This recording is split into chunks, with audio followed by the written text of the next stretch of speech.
HopeCo Studios in Oklahoma City. You're watching the Press Row. Press Row is brought to you by Cox High-Speed Internet. I'm Jenny Carlson here with Barry Trammell. It's time for our weekly inbox segment where we take your emails and answer them.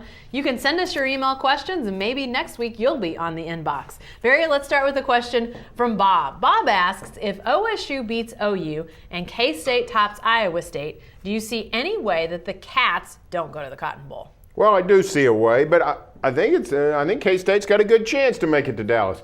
Now, here's the way I think maybe not. If the Cotton Bowl can get South Carolina from the SEC, I think the Cotton Bowl would love a Stoops-Spurrier matchup. That would be very marketable. It'd be maybe a once-in-a-career type of game. I think the Cotton Bowl would love that. But if the Cotton Bowl gets a Georgia or somebody, then I think they're more likely to go with Kansas State. OU hadn't been in 10 years. Yeah. But Kansas State would be coming off, a string of victories. Everybody would be fired up. That Kansas corral would drive down I-35 and would fill up the Cotton Bowl. Well, definitely. You'd have a ton of fans there, and that was the thing that last year when you talk about the Cotton Bowl matchup, they got Texas A&M, and it was a huge draw. They sold out as fast as they'd ever sold out. So obviously the Cotton Bowl wants to have that kind of fan draw, and K-State would obviously bring it. But I think for the Sooners, the fact that this game wouldn't be that far, Barry, obviously this is not the season that OU thought it was going to have. So to have a bowl game this close, maybe that does get some fans to travel. And like you, the fact they haven't been there in 10 years, I still think the Cotton Bowl likes OU. Now, yeah, and now I think Cotton Bowl's probably not going to take OSU. Cowboys were there in 03, back in 09. I think they'd probably take K-State over OSU. I think they got a tough choice with OU and K-State. Yeah. Take a look at the SEC and who they send out. Right.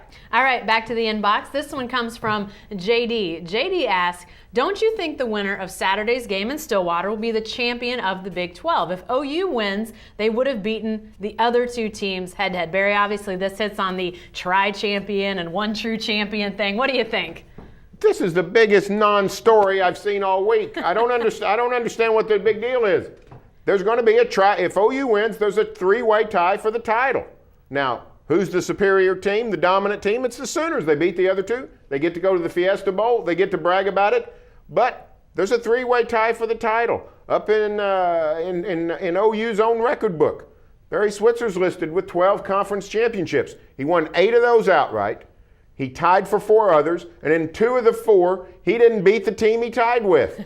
But he's still listed there. They still list. I mean, I don't understand this, folks. It's simple. If you want to count it as a conference championship, you have every right to count it if you're K-State and OSU. If you want to identify the dominant team, one team per league per year, well, then it's Oklahoma.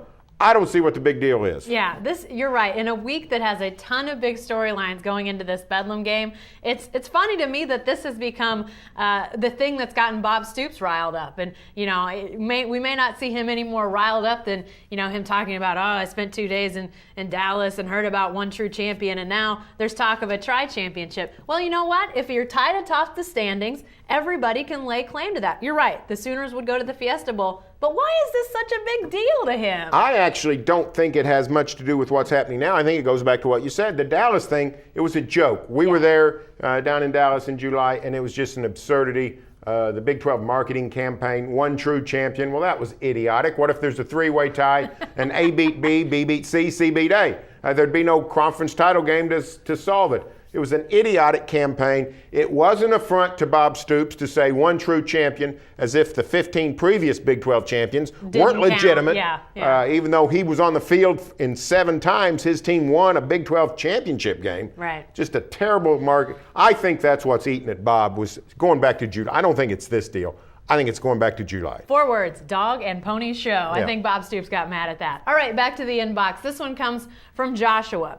Joshua asks, any chance the Thunder could bring Jeff Green, I believe he's a free agent, back as a 6-man? Get him back from Boston, Barry. What do you think about that? I don't think so. Yeah. He's a restricted free agent, which means the Celtics can match any offer that anybody gives him.